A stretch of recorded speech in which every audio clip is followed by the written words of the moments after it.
Pacific Rim is the latest film from Mexican director Guillermo del Toro. It's actually the first film he's directed himself in 5 years, and believe me, his absence has been felt. I am a bona fide fan of del Toro and his previous work, and for that reason, I was really interested to see Pacific Rim because, let's face it, at this point the man could make anything and I would watch it.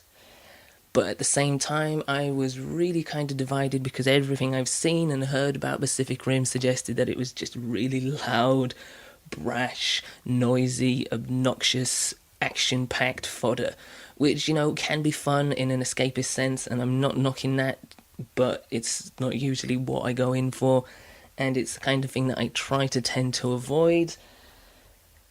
And those were my apprehensions going into the film. Coming out of the film, I kind of feel the same because on one hand it is still very much a Del Toro film with all the intricate details and the intimacy of the characters, and there's a lot of pros from his previous work and his style is very present in the film, but at the same time it's meshed with all of that loud clanging, banging, smashing, exploding, noisy nonsense as well. So mixed reactions on Pacific Rim. The story of the film is very straightforward. It happens to take place in the near or distant future. I can't quite remember how many years ahead of our time it is, but basically, in a nutshell, giant beasts called kaijus, which I believe is actually Japanese for giant beast, start attacking the Earth. Mankind is like, we can't deal with this. This isn't happening. Not on our turf. No, thank you, Mr. Alien.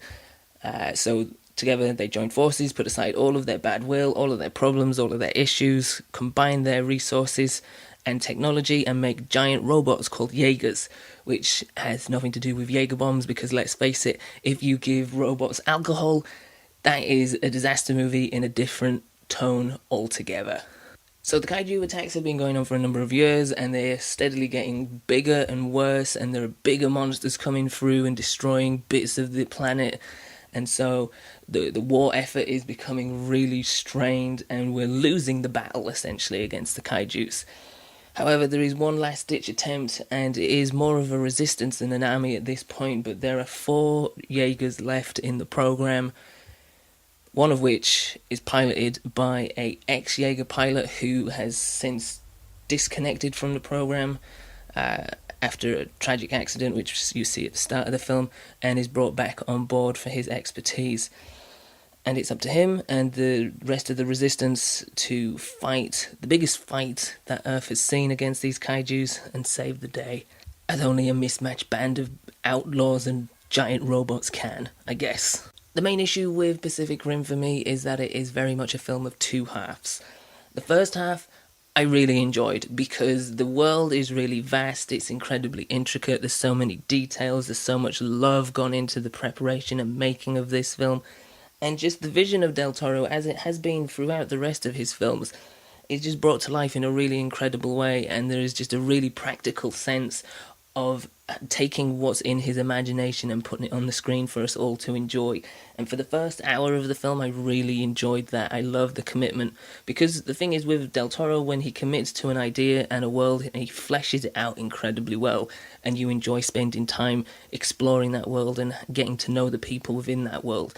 And that is what I was looking for, and that's what I got in the first half of the film. However, the momentum and the interest and the pace and all the interesting parts of the film that is established in the first half of Pacific Rim kind of begins to die out slowly at first, and then it increases in speed and just becomes rapidly sort of uninteresting as it kind of takes away from what has been built up in the first half. It falls too hard on a lot of generic tropes. It hits a number of points that you could write on a checklist for films of this ilk. And for me, it kind of feels like it escapes from the world that it's set up in the first place. And it just kind of feels like, well, I've seen all of this before.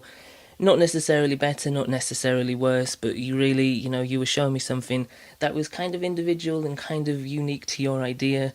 And it was very much a manifestation of your imagination. And now I just feel like I'm in a bit of a landslide of stuff I've seen before. And stuff that generally isn't really that interesting, I'll be honest. I mean, yes, big robots fighting aliens can be quite exciting and exhilarating at points, but once you've seen it a little bit, you just seem to be repeating the formula over and over again. And that's the problem. The second half feels a little bit formulaic, whether it be within the fight scenes or Idris Elba's sort of rally-rousing speech. Kind of just feels like, well, I've seen this. I don't need to see it again. If the film had kept up the pace and the momentum and the intrigue and interest, and just kept the sort of zest that the first half of it produces and carried it on unfinished strong, then I would have liked this a lot more. It could have been a lot better, but then again, it could have been a lot worse, and it is pretty enjoyable, even if the second half kind of lets the first half down. It's still pretty enjoyable, and it's a lot smarter, and it's a lot more human, ironically enough, considering it's based about giant robots hitting aliens in the face. It's a lot more human, a lot more smart, a lot more sensitive than a lot of films of this ilk and of this genre in particular type. But having said that, I wanted a little bit more, and I still feel like I have mixed reactions towards it. Good, but not great, by a long shot. I'm going to give it a 6, because I think that's pretty much where it sits with me. Better than your average sort of monster smashing, clanging, banging, action, mayhem, exploding all in your face kind of film, but there's a bit too much of that, which sort of bogs it down and dilutes it. So a 6, I think, is a fair score. If you disagree, let me know. If you loved the film, if you hated the film, sound off, get on board in the comments below. Let me know your thoughts on Pacific Rim, and let me know what films you think I should review in the near future.